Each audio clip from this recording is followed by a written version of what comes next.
Because it's plastic. Why is it plastic?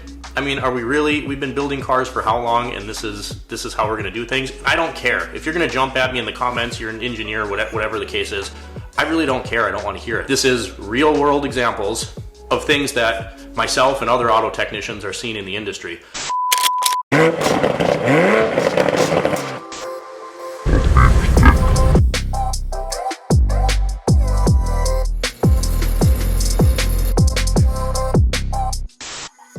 I really think, you know, you can see where, right there where it's leaked, then you look at these leaking fluid, absolutely. I think Toyota's completely lost the plot here. We're going to talk about it. All right, guys, welcome back. So we're going to get into this discussion video. Unfortunately, we're going to talk about some stuff with modern cars once again that's really disheartening, just kind of a shame to see. So we'll get into that. Before we get into that, you guys, I do have to thank you again because we recently hit over 10,000 subscribers on the channel. And I always said once we hit 10,000 subscribers, I'd do a little bit of merch. Very super small, limited merch run that we're going to do. So we'll see how this goes. Maybe we'll add some other stuff in the future. Let's check it out. All right, so here is what we got. We have two different style hats. We got the embroidered shift wrench repeat hat, and then we have one with kind of a cork style logo on there. We got these tumblers, laser engraved logo on there. So with these, I thought I'd do something kind of fun. We have 12 of the cups, first come, first serve. This one was powder coated by Woody's Custom Coatings and Repair. So somebody, see right there, Woody's. Somebody that orders a cup is gonna get this one. It's gonna be completely random. I'm gonna box it up and you'll actually get this tumbler instead of, you know, one of the standard ones like that. So yeah, that's what I got. We got tumblers, we got this hat, we have this style hat, and we got these stickers here, same logo depending on what you wanted. These were supposed to be bronze and they turned out to be, well, like Albanian gold. So that's the merch that we're gonna have. It's gonna be first come, first serve. I believe we have a dozen hats. I know we have a dozen of these, and there's about 34 stickers. If you're interested in getting any merch, there's gonna be details in the description. Email me, first come, first serve. Venmo information is in there and I'll get it shipped out. So now jumping into the video, and like I said, I think honestly, and it breaks my heart a little bit, I think Toyota's kind of lost the plot. So getting into this with modern cars, I wanted to just go over really quick and show you the F-150 EcoBoost that rolled through the shop today. We'll even just take a look at this F-150 here that was in today. We're not going to be able to get at the exact piece that we're talking about because it's buried in this EcoBoost, but somewhere down there, if you follow the radiator hoses, there's one right there that goes this way. I'll throw a picture on the screen here, but what we're going to replace on this for a coolant leak is the water pump slash coolant housing assembly. We got like 3 radiator hoses going into it, and there's a couple little bypass hoses. The crossover pipe goes on there. The problem is it's plastic. You can see that on the screen here, so we're going to try this one. This is an upgraded aluminum piece, and admittedly, it's a brand that I haven't heard of before. It's just aluminum, but you look around this thing, there's plastic there, the valve cover, chilling, hiding down there, that's plastic. There's more plastic there. We got a plastic intake. There's a plastic junction right there for the heater hoses. More evap stuff, plastic right there. There's a coolant hose right there. There's a junction in there, a Y, a union, whatever you want to call that. That's also plastic. We have a plastic coupler right there. Goes onto our expansion tank. So everything, a lot of the stuff under this hood is plastic. All right, so getting into the point of discussion for this video here. If you've been around the channel long enough, listen, you already know that I'm not a giant fan of modern cars. I'm just not. We live in a disposable world, and there's a million different ways you could take this video, really, whether it's planned obsolescence, government regulations, you know, there's a million. We'd have to make too many videos, and that's not what I wanted to do here. What I wanted to do was go over something that was quite frankly really disappointing to see, and go over some real world examples of where modern cars just they're not as durable as they used to be. They're not as durable, they're not as reliable, they're not going to stand the test of time like the cars of the past. And I wanted to show you some, unfortunately, real world examples of that. So we looked at that Ford a little bit, and there's plastic everywhere there, which is going to kind of, you know, segue into my point here. We're also going to look at an old Toyota, a T100, a 1997 to be exact, and we're also going to look at a Chrysler product, which never been a big fan of. But we're going to look at all these things just to talk about, you know, where modern cars are really going and where I think they're really screwing up. Again, the reason for that could be a million different videos. The point is, we've been making cars for how many years now, and they're getting less reliable? It's a problem. So basically, my entire career, you know, whether it's the time that I spent at the dealership, or now that we're running our own business, people have always come to me and been like, you know, I'm looking for a new car. What should I look at? What should I look for? And my answer is always the same. I'm like, go find a Honda, go find a Toyota. And people get frustrated with that because let's say it's a Sienna minivan, right? And I'm like, you want a minivan? Look at a Toyota Sienna, look at a Honda Odyssey. And they're like, yeah, but I found this Dodge Caravan. It's way cheaper. And I'm like, well, there's a reason it's way cheaper. But I've been like that my whole career. I grew up around Toyotas. I love Toyotas. I worked at Toyota. They have their reputation for a reason. And Honda, you know, every car is going to have their problems. Every brand is going to have their quirks. But general consensus rule of thumb, that's what I always would tell people. Get a Honda, get a Toyota. Now, of course, you could dive into Lexus, which is just a fancy Toyota, or Acura, which is just a fancy Honda. It's going to be the same, right? But in my professional opinion, you're looking for basic transportation that's going to be reliable, that's going to last. That's what I've always told people. Today's main vehicle of discussion, I really don't like the way Toyota's going. I really don't. I got the parts here. We're going to talk about what we saw. This was a 2020 Toyota Highlander. So first up is going to be the water pump. I'll insert a picture here of what actually was leaking on this. Fairly common repair on the 2GR, both the original FE and the FKS, which was just the updated direct injection version. On this one right here, it's actually this little weep hole is where the coolant was leaking. Now, if you look at this water pump, it's large, right? And it kind of looks, yeah, we won't go there, but there's a lot of surface area here. So this was a fairly common repair. We saw quite a few of these in the dealer, and it is not a cheap job. Now, of course, over time, we figured out ways to get this done more efficiently, but when this engine came out, the 2GR FE, the V6, they said remove the engine to replace this water pump. Now again, just by design, this is a big, very long piece. There's a lot of surface area to be clamped down here. They do leak, and you know, we would see that, but a 2020, it is now 2026 with under 100,000 miles on it. And when this thing came in, I was like, really? Think the water pump's leaking? Well, I brought it in, this weep hole was flinging coolant here on the pulley. And sure enough, there was coolant all over the underside of the pulley. It's getting flung up by the belt. There was coolant everywhere. So this indeed needed to be replaced. I just thought, you know, this car is just turned 6 years old. It's been well taken care of. It's had all the maintenance done, and this has already failed. And this is going to cost the customer, you know, I don't remember, but let's say $1,000 to replace this piece. Kind of disappointed, Toyota. Then we get into the suspension on the vehicle. So originally, the customer called me about that water pump, and I was like, yeah, I mean, it's possible, but it seems like it could be a little bit premature. I was giving a second opinion here, and they said, yeah, they also said that it needs shocks and struts, and I thought, okay, this thing's 6 years old, just turned 6 years old. There's no way the shocks are shot already, right? Well, I take it for a test drive, and it's bouncy. It's kind of bouncy, and it does not feel like a premier vehicle. It's a very nice vehicle, and it did not feel that great. And I'm like, you know, let's take a look. So take a look at this picture right here.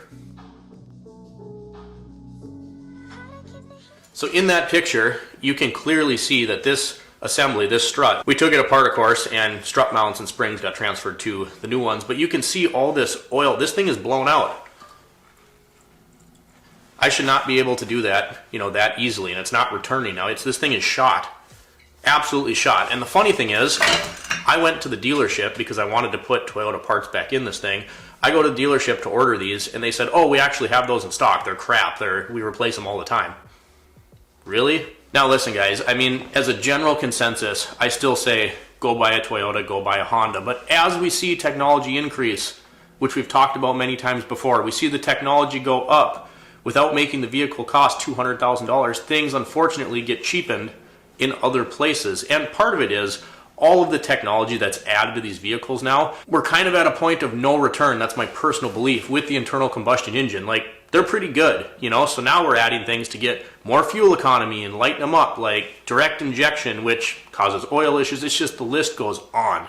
And we look at these things, well, this keeps going up, all the technology, you have to cheapen them up somewhere else. So we're getting, you know, thinner gauge metal, a part made out of plastic to save 50 cents. And it's not, again, all about saving money. Sometimes it is, oh, we got to make it more efficient. So if we make this part out of plastic, it reduces the carbon footprint and makes the car that much lighter, so we get better gas, and it just goes in a million different directions. I hate things being made out of plastic that, in my opinion, should be made out of metal. So I said we were going to talk about a Chrysler product and also a T100. So these vehicles came in last week for Different concerns, but similar procedures. We had to get at the valley of the engine, both V6s. We took valve covers off both of them. We took intakes off of both of them.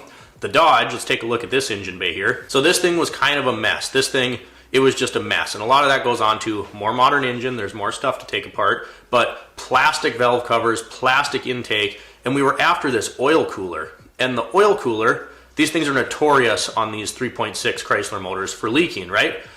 The upgraded piece that you can buy is made out of aluminum. Aluminum. That's the upgrade. So why again are we making everything out of plastic? You know, and the whole time I'm working on this Dodge, there's so much plastic, again, intake, valve covers, and you could tell that some of it's brittle. And, you know, I don't care what type and composition of plastic it is. My opinion again, but metal is always going to be better than plastic. You have corrosion, things like that, but it's just stronger. So now we look at this Toyota.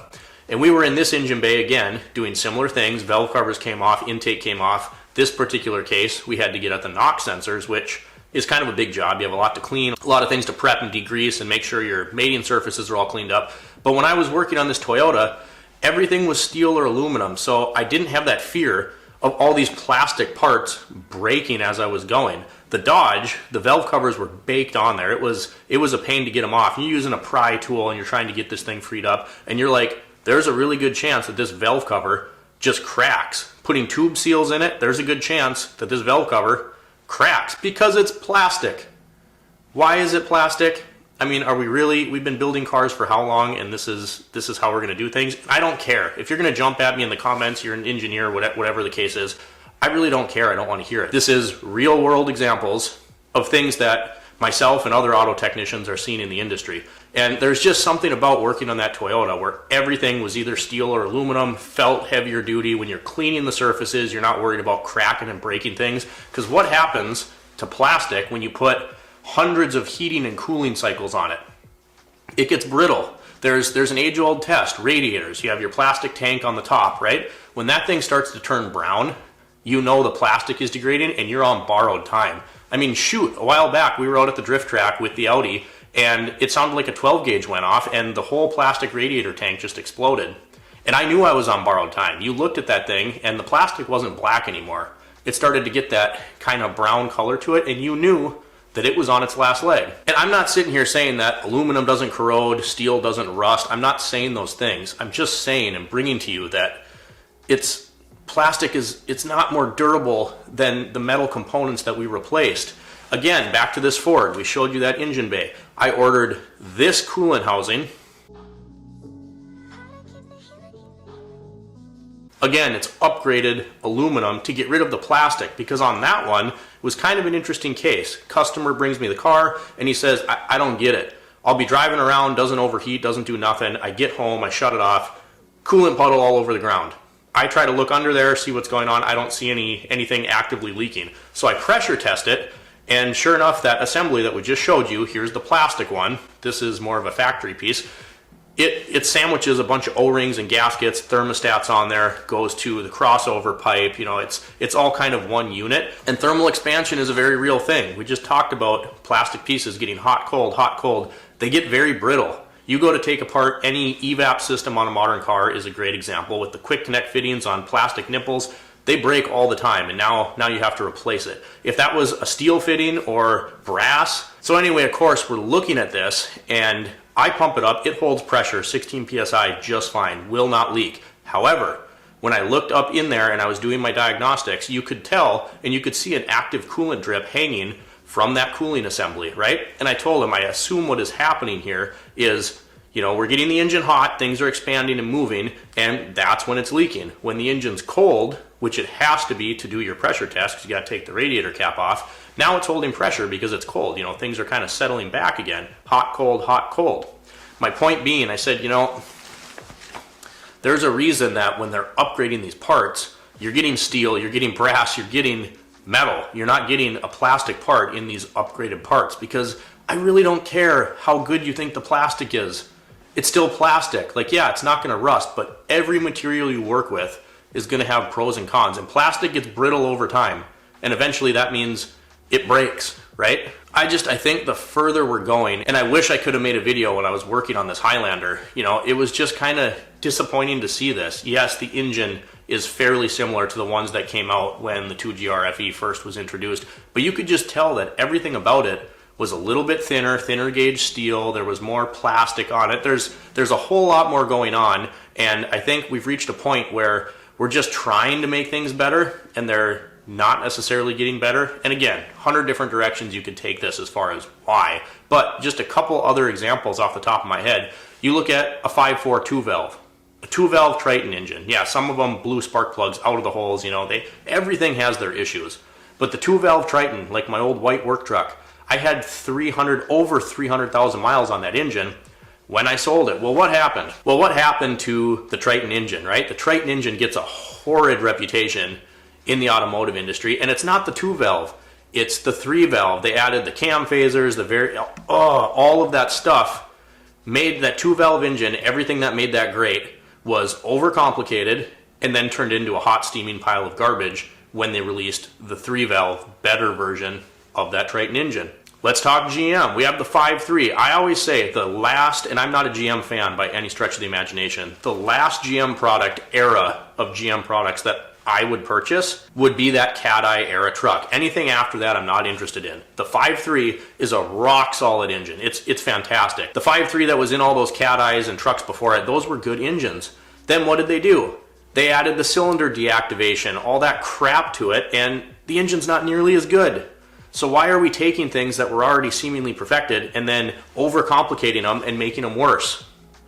I don't know. This right here, water pump stuck to it, but all of this stuff on this Toyota, I was very disappointed. You know, a 2020, barely 6 years old, and this thing already needs, you know, quite a bit of work. This is substantial, and the shocks are blown out. What exactly are we doing here?